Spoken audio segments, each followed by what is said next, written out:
Hi guys! আজ চলে যাবো একটা বিয়ে বাড়িতে। সেখানে আজকে ইনভাইট আছে বাড়ির কাছাকাছি। তো ওখানেই আজকে যাবো। তার জন্য আমি তোমাদেরকে শাড়িটা দেখাচ্ছিলাম যে এই শাড়িটা আজকে পরবো। কেমন লাগবে আমাকে কমেন্টে জানিও কিন্তু। তো এই যে তারপর একটুখানি নেল আর্ট করেছিলাম। আর এখন তারপর রেডি হওয়ার জন্য তোড়জোড় শুরু করে দেবো। এই যে ভালো করে মেকআপ করে নিয়েছি। এখন কিন্তু আমাকে একটু ভূত লাগবে। একটু পরেই মানে বিয়ে বাড়ি যেতে মেকআপটা পুরো সেট হয়ে যাবে। তো মেকআপটা সেট করার পরে এখন পরে নেবো শাড়ি। আর এই যে শাড়ি পরে আমার ফাইনাল লুক নিয়ে চলে আসলাম। আর জানো তো আমি যখন রেডি হই না আমার বাবুটা তখন আমার কাছে এসে এরকম করে, খুব আদর করে, আমাকে খুব সফট ভাবে টাচ করে, মাম্মাম, মাম্মাম করে। মানে আমার একেকটা লুকে না ও খুব আমাকে পছন্দ করে। তো এই যে তারপর যখন আমরা এখন বিয়ে বাড়ি যাবো এনাকে যখন গোছাচ্ছি তখন দেখছি আমার বাবুটা ওয়ারড্রোবের মধ্যে ঢুকে বসে আছে। অবশ্যই এই দুষ্টুমিগুলো আর বেশিদিন করবে না। তাই আমার বেশ ভালো লাগে ওর এই দুষ্টুমিগুলো।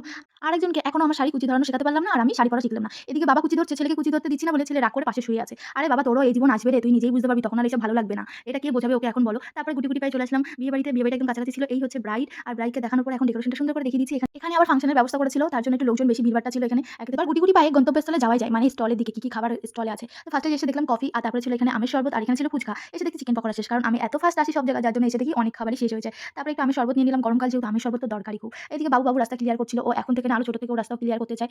তো এখনো ছোট আছিস রে বাবা, এখনো বয়স আছে এগুলো করার। তো তারপর খেতে বসে পড়লাম। এই যে খাওয়া-দাওয়ার একটু মেনুটা দেখিয়ে দিলাম। বিরিয়ানি ছিল আরো অনেক কিছু, সেগুলো পুরোটা দেখালাম না। আর খাওয়া-দাওয়ার পর একটু গান শুনছিলাম। নিজেদের বিয়ে না হলে সেই মজাটাই যেন হয় না। নাচতে ইচ্ছা করলেও যেন নাচা যায় না। বিয়ে বাড়ি মানেই হচ্ছে নাচা গানা। আর এদিকে আমার বাবু এত সুন্দর গান শুনে নিজেই এদিকে দাঁড়িয়ে, দাঁড়িয়ে নাচ করছিল। তারপর চলে এসেছিলাম বাড়িতে। বাড়ি এসে পুরোপুরি ফ্রেশ হয়ে গেছি। আর আজকে খুবই গরম ছিল। ফ্রেশ হওয়ার পর যেন অনেকটা শান্তি লাগছে এবার। এখন ঘুমিয়ে পড়ব। আর তোমাদের এই মিনি ব্লগটা কেমন লাগলো অবশ্যই কমেন্টে জানাতে একদম ভুলো না। আর সবাই ভালো থেকো, সুস্থ থেকো। আবার একটা ব্লগ নিয়ে চলে আসবো। টাটা।